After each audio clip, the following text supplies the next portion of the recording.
Assalamualaikum semuanya. Apa kabar kalian? Semoga dalam keadaan sehat dan dilancarkan rezekinya oleh Allah. Amin ya robbal alamin. Suatu hari di sebuah pasar yang ramai, Abu Nawas sedang berjalan-jalan. Tiba-tiba seorang pedagang yang penasaran mendekatinya dan bertanya, "Abu Nawas, kami semua di sini ingin tahu, apakah kamu ikut NU atau Muhammadiyah?" Abu Nawas tersenyum lebar, seakan-akan telah menunggu pertanyaan ini sepanjang hidupnya. Dia memandang kerumunan yang berkumpul di sekitarnya dan berkata, "Pertanyaan yang sangat menarik. Tapi sebelum saya menjawab, mari kita minum teh bersama dulu." Para pedagang dan warga pasar setuju.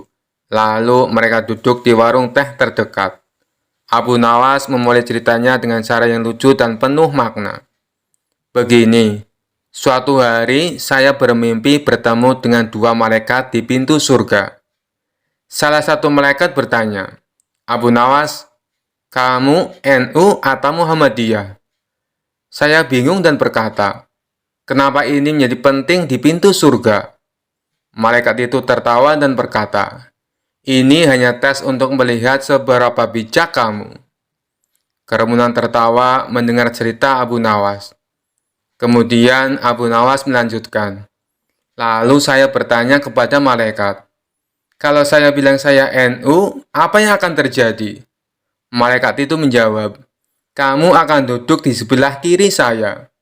Kemudian saya bertanya lagi, 'Kalau saya bilang saya Muhammadiyah?' Malaikat itu menjawab, 'Kamu akan duduk di sebelah kanan saya.' Kerumunan semakin penasaran. 'Lalu, apa yang kamu jawab, Abu Nawas?' Abu Nawas tersenyum lebar dan menjawab, 'Saya bilang, wahai malaikat, saya hanya ingin tahu, di mana tempat duduk untuk yang hanya mencintai Allah dan Rasul-Nya, tanpa harus memilih kelompok atau golongan.' Malaikat itu tertawa lagi dan berkata, 'Kamu Abu Nawas, boleh duduk di mana saja kamu mau, karena cintamu yang tulus adalah kunci sebenarnya.' Kerumunan tertawa terbahak-bahak mendengar jawaban Abu Nawas. Abu Nawas melanjutkan dengan nada lebih serius, namun tetap jenaka. "Intinya sahabat-sahabatku, tidak penting apakah kita NU atau Muhammadiyah. Yang penting adalah bagaimana kita menjalani ajaran agama dengan tulus, mencintai Allah dan Rasul-Nya, serta berbuat baik kepada sesama." Seorang pedagang yang penasaran bertanya lagi, "Jadi Abu Nawas, kamu sebenarnya NU atau Muhammadiyah?" Abu Nawas tertawa kecil dan berkata, "Saya ini Abu Nawas. Kalau kalian ingin tahu, saya ikut yang menyediakan teh paling enak di sini."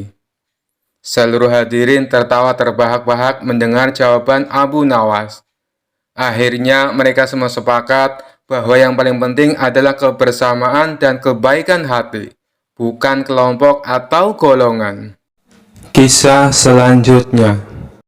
Abu Nawas dalam cerita lucu ini ditantang 3 orang sombong. Mereka pintar, tapi suka menantang siapa saja yang ditemui. Kali ini ketiganya coba menguji kepintaran Abu Nawas. Bermula 3 orang sombong ini memasuki kampung Abu Nawas. Kemudian penduduk setempat berusaha menghalangi 3 orang tersebut. Tapi tidak tahu harus bagaimana. Akhirnya penduduk setempat melaporkannya kepada Abu Nawas karena bisa menandinginya. Lalu Abu Nawas setuju. Dengan senang hati, ia akan mengadu kepintaran dengan 3 orang yang dikenal cerdik tersebut. Saat itu mereka adu kepintaran di sebuah lapangan, sehingga masyarakat bisa menontonnya. Satu dari 3 orang cerdik tersebut bertanya kepada Abu Nawas, "Di mana sebenarnya pusat bumi ini, wahai Abu Nawas yang bodoh?" Disebut bodoh, Abu Nawas ternyata tidak marah, justru membalasnya dengan senyum. Lalu ia menjawabnya dengan nada santai, "Tentu itu mudah. Pusat bumi ada di bawah kakiku." Namun ketiga orang sombong ini tidak terima dengan jawaban dari Abu Nawas. Mereka bertanya kembali bagaimana Abu Nawas bisa tahu. Kalau kalian tidak percaya, ukur saja sendiri, ujar Abu Nawas. Orang pertama yang bertanya kepada Abu Nawas hanya terdiam setelah mendengar jawabannya. Selanjutnya orang kedua bertanya, berapakah jumlah bintang yang ada di langit? Tanyanya. Ternyata pertanyaan itu hampir sama dengan yang pertama, dan sudah dipastikan Abu Nawas bisa menjawabnya dengan mudah. Abu Nawas menjawab, jumlah bintang-bintang yang ada di langit sama dengan jumlah bulu keledaiku ini. Kalau tidak percaya, silakan Anda hitung bulu keledaiku ini. Pasti Anda akan tahu kebenarannya.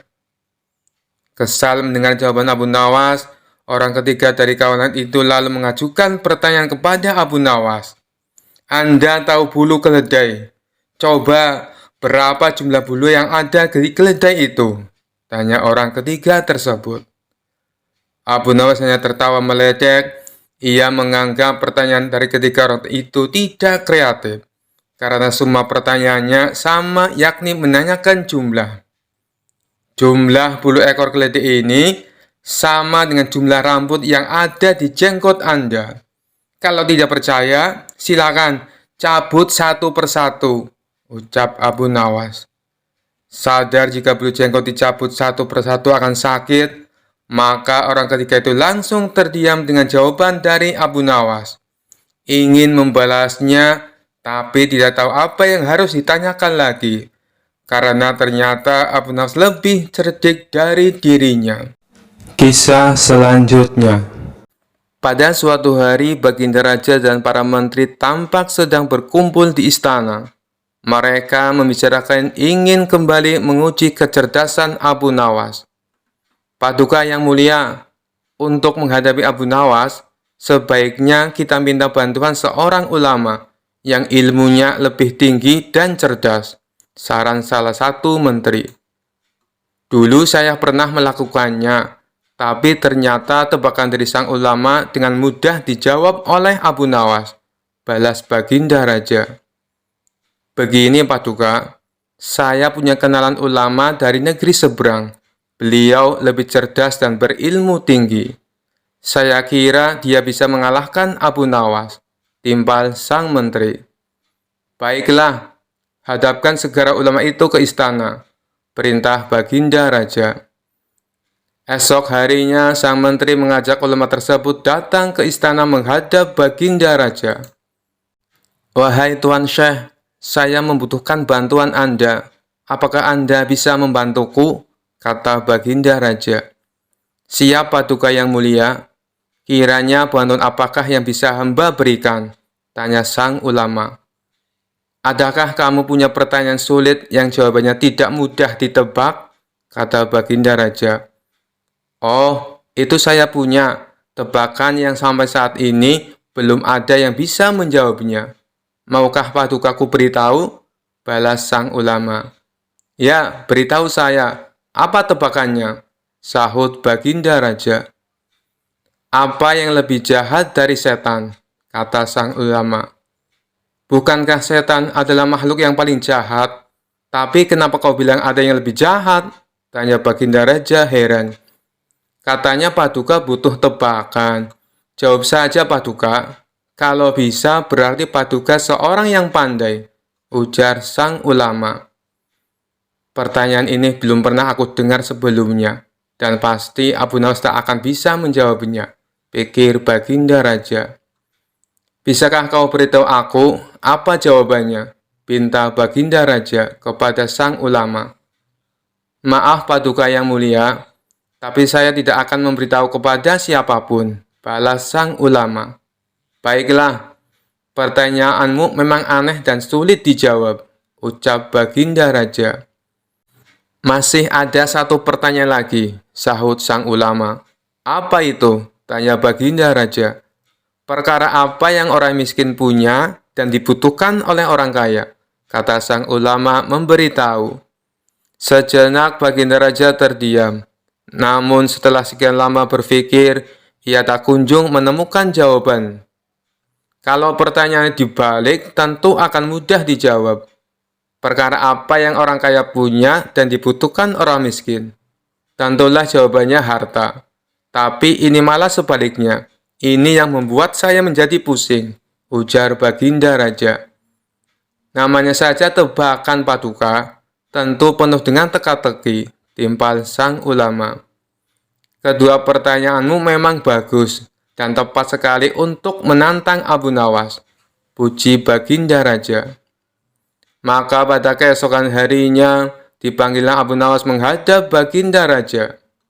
Ketika Abu Nawas tiba di istana, Baginda Raja berkata, "Abu Nawas, aku punya pertanyaan untukmu. Jika kamu menjawab dengan benar, kamu akan mendapatkan hadiah. Tetapi jika kamu salah, kamu akan dihukum. Apakah kau berani menerima tantangan ini?" tanya Baginda Raja. Abu Nawas yang kali itu sedang membutuhkan uang, langsung mengiyakan tantangan tersebut. "Saya siap, Paduka." "Apa pertanyaannya?" sahut Abu Nawas. "Apa yang lebih jahat dari setan?" tanya Baginda Raja. "Yang lebih jahat dari setan adalah kedengkian kita," jawab Abu Nawas. Mendengar hal itu, Baginda Raja tercengang dengan jawaban Abu Nawas.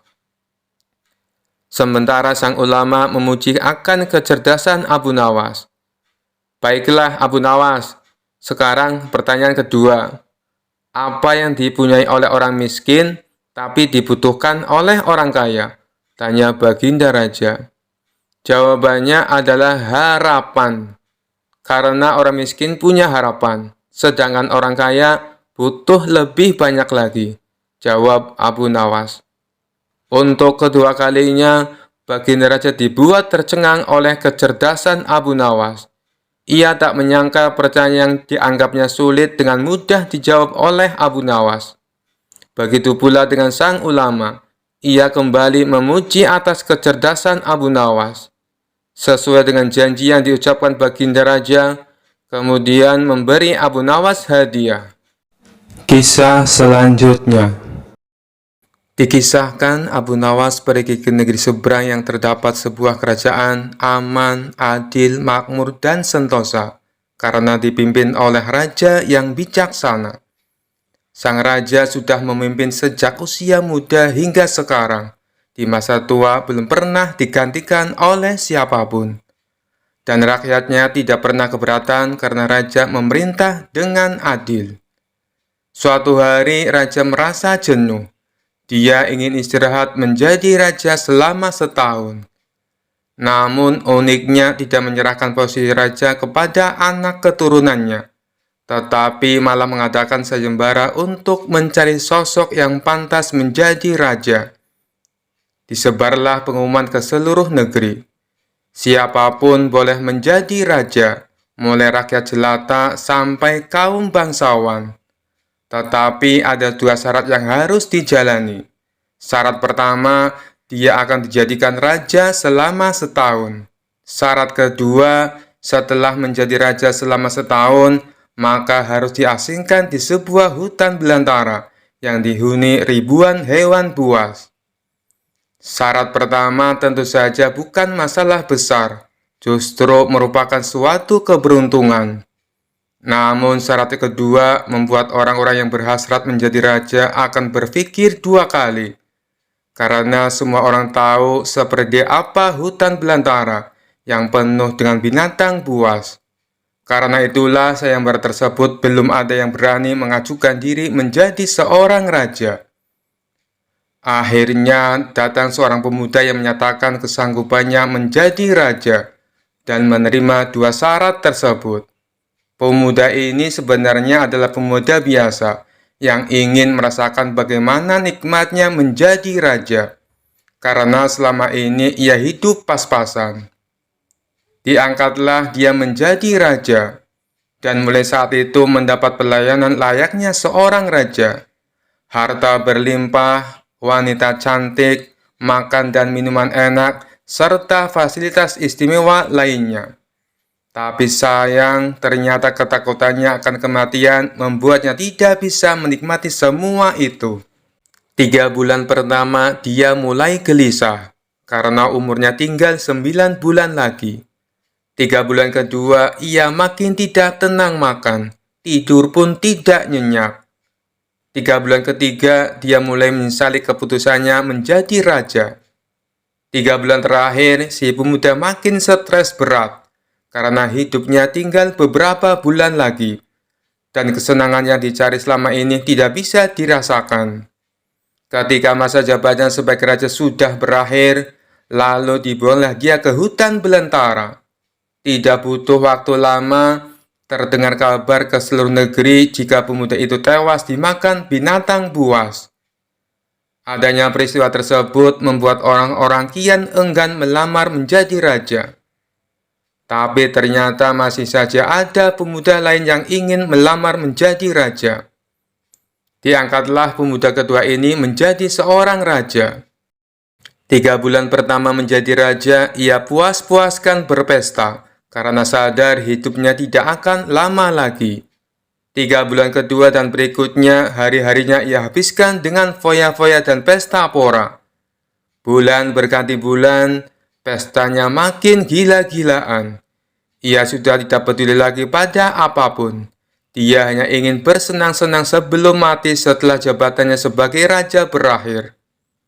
Lalu dibuanglah dia ke hutan belantara. Tidak berapa lama terdengar kabar bahwa si pemuda kedua tewas diterkam singa. Tubuhnya dicabik-cabik dan jadi rebutan para singa. Peristiwa ini membuat banyak orang melupakan mimpi menjadi seorang raja.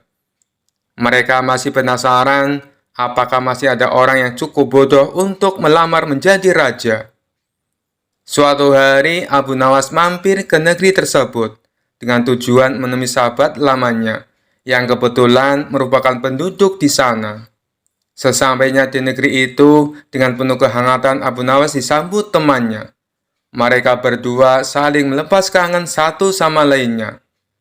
Di sela-sela obrolannya, Abu Nawas merasa iba dengan kondisi sahabatnya itu. Ia kini hidup miskin, tinggal di gubuk kecil reot, hanya seorang diri. "Mana istrimu?" tanya Abu Nawas.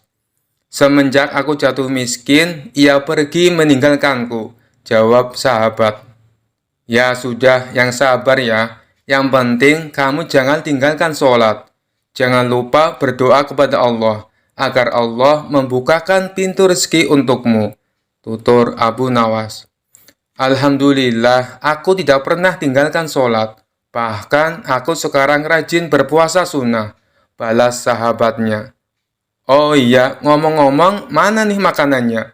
Dari tadi kenapa belum keluar?" celetuk Abu Nawas. "Maaf Abu Nawas, aku sudah tidak punya apa-apa. Aku sendiri kadang sehari makan, kadang tidak," ujar sahabatnya. Mendengar hal itu membuat hati Abu Nawas makin terenyuh. "Kenapa tidak mencari kerja? Upahnya kan bisa untuk beli makanan," tanya Abu Nawas. "Setiap hari aku keluar untuk cari pekerjaan, tapi belum juga dapat. Mungkin belum rezekiku," jawab sang sahabat. "Kalau mau nekat sih sebenarnya aku bisa. Bahkan aku bisa menjadi raja dan kaya raya. Tapi itu hanya sementara. Setelah itu aku mati diterkam binatang buas di hutan belantara," kata sahabatnya melanjutkan. "Maksudmu bagaimana?" tanya Abu Nawas heran. Kemudian sahabatnya itu memberitahu tentang sayembara yang diadakan rajanya. Mendengar sayembara tersebut, Abu Nawas terdiam sejenak. Tiba-tiba terlintas di benak Abu Nawas sebuah ide yang cemerlang. "Kamu ingin hidup kaya? Aku akan membantumu. Sekarang juga antaran aku ke hadapan rajamu. Aku mau mendaftar menjadi raja," ucap Abu Nawas. "Kamu gila ya? Jangan Abu Nawas, itu sama saja bunuh diri," cegah sahabatnya. "Sudahlah, turuti saja perkataanku," timpal Abu Nawas. Maka diantaralah Abu Nawas ke istana untuk menemui sang raja. "Ada perlu apa kalian datang kemari?" tanya sang raja. "Maaf Tuan Raja, hamba Abu Nawas dari negeri seberang ingin mendaftar menjadi raja. Itu pun kalau Tuan Raja mengizinkan, ucap Abu Nawas. Oh, tentu saja boleh. Siapapun dipersilakan menjadi raja. Tapi ada dua syarat yang harus dijalani, ujar sang raja. Hamba siap Paduka Yang Mulia, tapi hamba minta satu permintaan. Izinkan sahabat hamba ini menjadi pengawal pribadi hamba, kata Abu Nawas sambil menunjuk sahabatnya yang berdiri di sampingnya. Oh, silakan saja. Saat menjadi raja selama setahun, kau berhak atas segala sesuatunya, termasuk mengatur semua prajurit kerajaan beserta para menteri. Tapi ketika masamu menjadi raja berakhir, sahabatmu juga harus ikut kau dibuang ke hutan belantara, timpal sang raja. Sahabat Abu Nawas ini pun kaget dan sempat menolak dijadikan pengawal pribadinya. Namun akhirnya Abu Nawas berhasil membujuknya. Mendengar ada yang melamar menjadi raja lagi membuat masyarakat penasaran. Sebagian menertawakan kebodohan tersebut, sementara yang lain merasa iba dan kasihan. Abu Nawas akhirnya diangkat menjadi raja dan diberi segala kemewahan serta kemudahan fasilitas layaknya baginda raja. Ternyata berbeda dengan dua pemuda sebelumnya, Abu Nawas tidak berpesta pora dan foya-foya. Namun ia membuat beberapa tindakan selama menjadi raja. 3 bulan pertama, Abu Nawas memerintah ribuan prajurit untuk membabat habis hutan belantara dan memindahkan semua binatang buas ke tempat lain. Sebagai raja, tentu perintahnya harus dipatuhi. Setelah 3 bulan berlalu, hutan belantara tempat ia akan dibuang kini menjadi tanah kosong yang siap huni. 3 bulan kedua, Abu Nawas memerintahkan para arsitek membuat istana megah untuk dirinya. Tentunya dengan uang kerajaan yang dikuasai. Abu Nawas bisa membangun apa saja termasuk membangun istana di tanah yang dulunya adalah hutan belantara. Dalam jangka waktu 3 bulan, berdirilah istana megah dan kokoh. 3 bulan ketiga, Abu Nawas memerintahkan para prajurit membawakan harta dan perabotan dikirim ke istana yang baru saja dibangunnya. 3 bulan terakhir, Abu Nawas menawarkan kepada masyarakat, siapa saja yang mau pindah di wilayah istananya akan dibuatkan rumah dan diberi modal uang untuk berdagang. Kesempatan tersebut tidak disia-siakan warga. Ratusan orang mendaftarkan diri untuk pindah ke sekitaran istana Abu Nawas.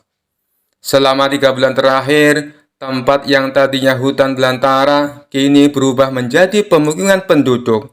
Bahkan di sana Abu Nawas mempunyai istana dengan dipenuhi harta kekayaan. Akhirnya habislah masa jabatan Abu Nawas sebagai raja. Sesuai perjanjian, Abu Nawas dan sahabatnya dibuang ke hutan belantara yang kini sudah menjadi pemukiman penduduk. Sesampainya di sana, Abu Nawas dan sahabatnya memasuki istana barunya. Ini semua untukmu. Kau sekarang sudah menjadi orang kaya raya. Tapi jangan lupa bersedekah, utur Abu Nawas. Sahabatnya itu terkejut bukan main. Ia langsung merangkul Abu Nawas dan mengucapkan terima kasih. Akhirnya Abu Nawas pun pamit pulang kembali ke negerinya. Kisah selanjutnya. Kisah ini berawal ketika baginda raja baru pulang dari negeri seberang. Ia pun menceritakan pengalamannya selama tinggal di sana, termasuk mengenai seorang pengawal pribadi raja negeri seberang yang terkenal sakti. Si pengawal tersebut bisa muncul tiba-tiba tanpa diketahui dari mana ia datang. Mendengar cerita baginda raja, sang menteri pun merasa takjub. Maksud Paduka, pengawal itu bisa muncul tiba-tiba? Tanya sang menteri merasa heran. Benar wahai menteriku, saat itu saya sedang duduk dengan raja negeri seberang. Tapi di samping kanan kirinya tak ada seorang pun pengawal. Lalu saya coba tanya kepadanya, kenapa pengawalmu tidak mendampingi? Dia malah tersenyum. Kemudian dia teriak memanggil pengawalnya. Tiba-tiba di hadapan kami sudah berdiri seorang pengawal, yang entah datangnya dari mana, kata baginda raja menjelaskan. Bisa jadi pengawal tersebut sebenarnya adalah jin Paduka, timpal sang menteri. Mungkin juga bisa jadi dia adalah jin, balas Baginda Raja. Setelah mendengar cerita tersebut, sang menteri muncul ide akan sebuah tantangan. Kemudian ia mengungkapkan idenya tersebut kepada Baginda Raja. Paduka yang mulia, bukankah selama ini tantangan Paduka selalu berhasil dikalahkan Abu Nawas? Bagaimana kalau Abu Nawas ditantang seperti pengawal sakti itu? Kata sang menteri mengusulkan. Tantangan? Tantangan apa? Aku belum paham dengan maksudmu, tanya Baginda Raja bingung. Begini Paduka, Abu Nawas kita tantang hadir di depan Paduka. Tapi tidak boleh dengan jalan kaki, tidak boleh berkendaraan, dan tidak boleh kelihatan. Dia harus datang tiba-tiba seperti pengawal itu, kata sang menteri menjelaskan. Bagus sekali ide kamu, saya setuju. Kali ini Abu Nawas pasti akan kalah, balas Baginda Raja kegirangan. Tanpa membuang-buang waktu, Baginda Raja langsung memerintahkan beberapa pengawal untuk memanggil Abu Nawas. Singkat cerita, datanglah Abu Nawas menghadap Baginda Raja. Wahai Abu Nawas, apakah kamu masih berani menerima tantanganku? Tanya Baginda Raja. Tentu saja saya berani Paduka, tapi saya perlu tahu apa impiannya kalau saya berhasil, kata Abu Nawas balik bertanya. Karena tantangan ini sangat sulit dan mustahil, hadiahnya akan aku tambah menjadi 1000 dinar. Tapi bila kamu gagal, sebagai hukumannya, kamu harus memandikan kuda-kuda istana selama sebulan. Dan semua hadiah yang selama ini aku berikan, harus kamu kembalikan. Karena hadiah tersebut akan aku serahkan kepada menteriku. Sebab dialah yang punya ide tantangan ini. Apa kamu bersedia?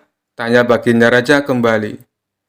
Mendengar hadiah yang begitu besar, spontan Abu Nawas langsung tergiur. Baik Paduka yang mulia, saya sangat bersedia, sahut Abu Nawas dengan muka berseri-seri. Kemudian Baginda Raja memberitahu tantangan yang akan ia berikan. Besok kamu harus ada di sini persis seperti sekarang ini, berdiri tepat di hadapanku. Tapi ada syaratnya. Kamu ke sini tidak boleh berjalan kaki, tidak boleh naik kendaraan, dan tidak boleh terlihat oleh siapapun. Pokoknya tahu-tahu kamu sudah ada di sini, jelas Baginda Raja.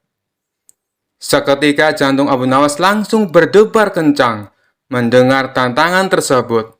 Ini tantangan yang mustahil, mana mungkin aku bisa melakukannya, pikir Abu Nawas. Di tengah kebingungan Abu Nawas, Baginda Raja kembali berkata, kalau kamu membatalkan tantangan ini, itu saja kamu mengaku kalah. Dan itu berarti kamu harus menjalani hukuman dan menyerahkan semua hadiahmu kepada menteriku. Sementara sang menteri merasa puas dengan ide tantangan yang dimilikinya. Mampus kau Abu Nawas, kau akan menderita selama sebulan, ucap sang menteri dalam hati. Nasi sudah menjadi bubur, Abu Nawas tak mungkin membatalkan tantangan tersebut. Ia pun lalu mohon diri kepada Baginda Raja untuk pamit pulang ke rumahnya. Setibanya di rumah, Abu Nawas duduk di teras rumah sambil memutar otaknya. Ia terus memikirkan cara agar terlepas dari hukuman.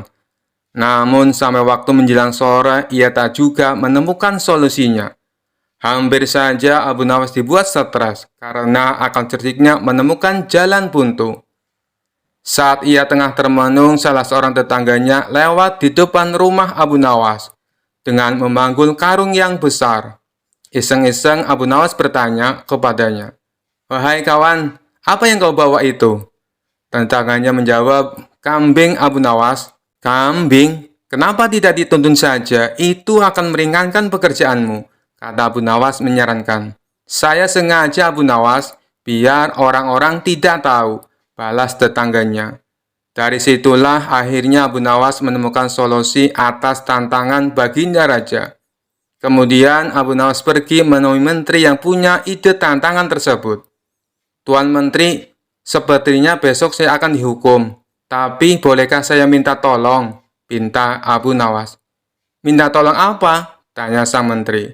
Besok ambillah karung yang ada di rumahku dan bawalah ke hadapan Baginda Raja, ucap Abu Nawas. Apa isi karung itu? Tanya sang menteri kembali. Isinya semua hadiah dari Baginda Raja. Selama ini aku kumpulkan di dalam karung tersebut. Bukankah nantinya juga akan jadi milikmu? Ujar Abu Nawas. Oh, baiklah Abu Nawas. Saya siap, balas sang menteri. Esok paginya sang menteri menuju rumah Abu Nawas. Sesampainya di sana, ia hanya menjumpai istrinya. Mana Abu Nawas? Tanya sang menteri. Abu Nawas sudah berangkat ke istana, jawab istri Abu Nawas. Kemudian istri Abu Nawas menunjukkan karung yang akan dibawa oleh Tuan Menteri. Dengan hati gembira, sang menteri memanggulkan tersebut sampai ke istana. Meskipun terik matahari sangat panas tak membuat sang menteri merasa letih, karena rasa letihnya terobati dengan hadiah yang akan ia dapatkan. Setelah sang menteri tiba di istana, ia pun segera menghadap Baginda Raja. Apa yang kau bawa itu? Dan mana Abu Nawas? Tanya Baginda Raja. Bukannya Abu Nawas sudah ke sini? Kata istrinya, ia sudah berangkat dari pagi Paduka. Dan karung ini adalah semua hadiah yang Abu Nawas kumpulkan, jawab sang menteri. Mana? Sampai saat ini Abu Nawas belum kelihatan. Ya, sudahlah, kita tunggu saja. Sekarang buka ikatan tali karung itu. Aku ingin melihat isinya. Sang menteri pun langsung membuka ikatan tali karung tersebut. Ketika karung itu terbuka, tiba-tiba muncul Abu Nawas dari dalam karung. Hamba sudah di sini Paduka, seperti yang Paduka inginkan. Tidak berjalan kaki, tidak berkendaraan, dan tidak diketahui oleh siapapun, ucap Abu Nawas. Sontak Baginda Raja dan sang menteri terkejut dibuatnya. Baginda Raja pun langsung tertawa terpinggal-pinggal dengan tingkah Abu Nawas ini. Kamu memang cerdik Abu Nawas, puji Baginda Raja sambil terus tertawa. Sementara sang menteri yang punya ide tantangan ini malah mendapatkan sial. Ia bukan hanya gagal mendapatkan hadiah, tapi tanpa ia sadari, ia malah membantu Abu Nawas dalam menjalankan tantangannya. Sekian dulu perjumpaan kita kali ini. Sampai bertemu lagi di kisah-kisah selanjutnya. Terima kasih yang sudah subscribe dan setia menonton channel ini. Wassalamualaikum warahmatullahi wabarakatuh.